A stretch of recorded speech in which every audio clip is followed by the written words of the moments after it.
Hello दोस्तों, पूरे India की जो पॉपुलेशन है यानी कि 140 करोड़, उसमें से 25% जो लोग हैं वो एलर्जिक कंडीशन से पीड़ित रहते हैं।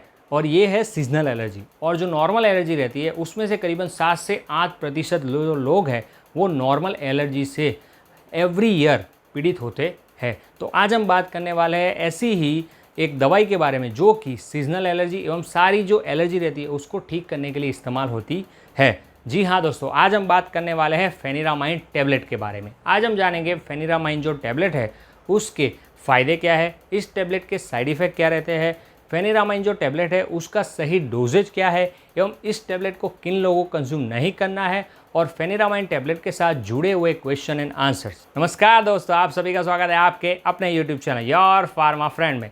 मैं हूं आपका दोस्त Devansh Solanki. Let's learn the new things. Pheniramine tablet anti allergic medicine है, तो वो आपकी बॉडी में जाकर हिस्टामाइन जो केमिकल मैसेंजर रहता है उसको ब्लॉक करती है, और इसके बाद आपको जो एलर्जिक कंडीशन हो रही है यानी कि नाक बहना और दूसरी काफ़ी सारी चीज़ें होती रहती है वो धीरे धीरे कम हो जाती है। अब हम जानते हैं फेनिरामाइन जो टैबलेट है उसके अदर पॉपुलर ब्रांड नेम क्या है, जिसमें है एविल टैबलेट, इरालेट टैबलेट, इंस्टाविल टैबलेट, कीफेन टैबलेट, निकोफेन टैबलेट। आपके एरिया एवं डॉक्टर के हिसाब से इनमें से कोई भी दवाई आपको मिल जाएगी, लेकिन उसका जो जेनरिक ब्रांड नेम रहेगा वो रहेगा फेनिरामाइन टैबलेट। अब हम जानते हैं फेनिरामाइन जो टैबलेट है उसके फ़ायदे के बारे में। जैसे पहला है एलर्जिक राइनिटाइटिस। ये एक ऐसी कंडीशन है जहाँ पे पेशेंट की नाक में से बहुत ही ज़्यादा पानी बहता है, उसके आँख में से भी पानी बहता है, नाक जो है वो लाल हो जाता है, बहुत ही ज़्यादा छींकें आती रहती है। तो ऐसी कंडीशन में उसको एविल टैबलेट दी जाती है।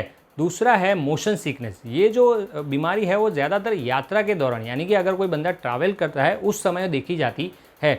इसमें जो सिम्टम्स रहते हैं वो रहते हैं पेशेंट को बहुत ही ज़्यादा वॉमिटिंग हो रही है या बहुत ही ज़्यादा पसीना आता है। तो ऐसी कंडीशन में भी उसको फेनिरामाइन टैबलेट यानी कि एविल टैबलेट दी जाती है। फेनिरामाइन टैबलेट के साइड इफेक्ट जानने से पहले मेरी आपसे एक ही रिक्वेस्ट है कि आप चैनल को सब्सक्राइब कर दीजिए, साथ ही साथ बगल में दिए नोटिफिकेशन बेल को भी क्लिक कर दीजिए ताकि आने वाली हर कोई वीडियो आप मिस ना करें।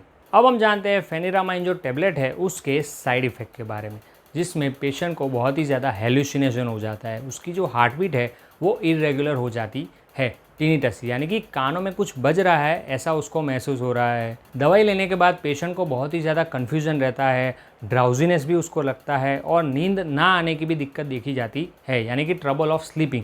अगर इनमें से कोई भी साइड इफ़ेक्ट पेशेंट को बहुत ही ज़्यादा फ्रीक्वेंट महसूस हो रही है तो वो तुरंत ही अपने डॉक्टर को कंसल्ट कर सकता है। अब हम जानते हैं फेनिरामाइन जो टैबलेट है उसके डोजेज के बारे में। देखिए, फेनिरामाइन टैबलेट में 25 मिलीग्राम एंड 50 मिलीग्राम ऐसी दो स्ट्रेंथ अवेलेबल रहती है। तो अगर किसी पेशेंट को मोशन सिकनेस की बीमारी है तो उसको आधे घंटे पहले फेनिरामाइन टैबलेट का सेवन करना रहेगा, और अगर किसी पेशेंट को एलर्जिक जो राइनिटाइटिस है ऐसी कंडीशन की बीमारी है तो उसको खाना खाने के बाद एक टैबलेट 25 मिलीग्राम की सुबह एवं 50 मिलीग्राम की अगर रहती है तो वो दिन में एक बार, और 25 मिलीग्राम की अगर टैबलेट है तो दिन में 2 बार लेने की सलाह दी जाती है। अब हम जानते हैं फेनिरामाइन टैबलेट किन लोगों को नहीं लेना है, जिसमें है एलर्जी। अगर किसी पर्सन को फेनिरामाइन जो ड्रग है उससे एलर्जी है तो उसको ये दवाई का सेवन नहीं करना है। अगर वो ये टैबलेट का सेवन करता है तो उसके स्किन पे रैशेस हो जाते हैं एवं ईचिंग भी बहुत ही ज़्यादा होती है। प्री मैच्योर इन्फेंट यानी कि जो न्यूबॉर्न बच्चे रहते हैं या 5 साल से कम उम्र के जो बच्चे रहते हैं उन कंडीशन में उन पेशेंट को फेनिरामाइन टैबलेट का सेवन रिकमेंडेशन नहीं किया गया है। प्रेगनेंसी के दौरान भी फेनिरामाइन टैबलेट का जो सेवन है वो रिकमेंडेशन नहीं किया गया है, फिर भी आप अपने डॉक्टर की सलाह के अनुसार इस दवाई का सेवन कर सकते हो।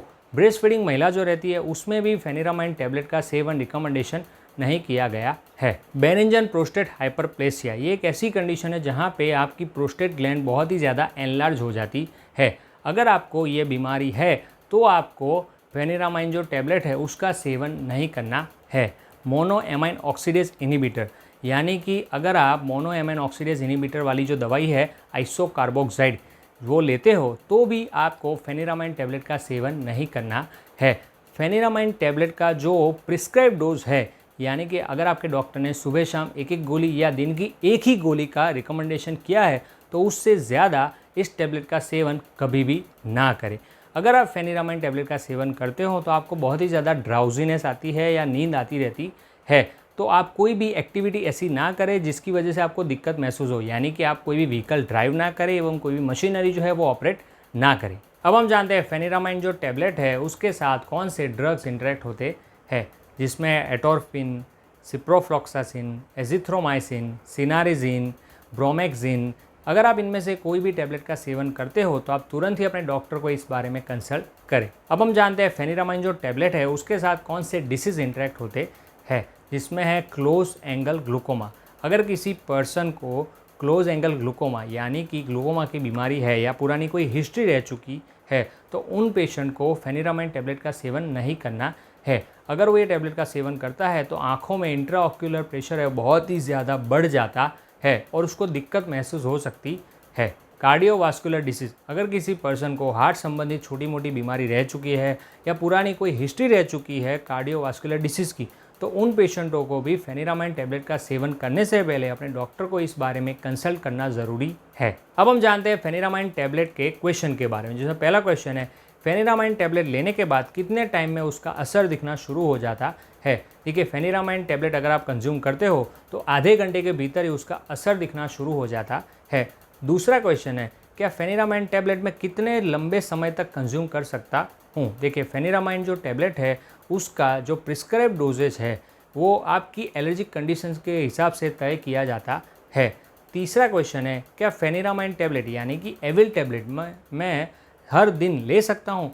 देखिए, अगर आप फेनिरामाइन टैबलेट हर दिन लेते हो तो ये आपके लिए बहुत ही ज़्यादा घातक हो सकती है, क्योंकि एलर्जिक कंडीशन अगर आपकी ख़त्म हो गई है यानी कि आपको नाक में से पानी बह रहा है या छींकें आ रही है, ये सारे सिम्टम्स चले गए हैं, तो आप तुरंत ही एविल टैबलेट का कंजप्शन बंद कर दें। तो ये थी फेनिरामाइन टैबलेट के बारे में संपूर्ण जानकारी। मैं आशा करता हूँ आपको वीडियो पसंद आया होगा। अगर आपको वीडियो पसंद आया तो वीडियो को ज़ोर से लाइक कर दीजिए, वीडियो को शेयर कीजिए ताकि और सारे लोग फेनिरामाइन टैबलेट के बारे में संपूर्ण जानकारी पा सके एवं कमेंट करके हमें बताएं कि आप कौन सी प्रोडक्ट एवं डिसीज़ के बारे में जानना चाहते हो। और चैनल को सब्सक्राइब करना ना भूलें और दवाइयों का सेवन करने से पहले उसका सही डोज जान लें। धन्यवाद।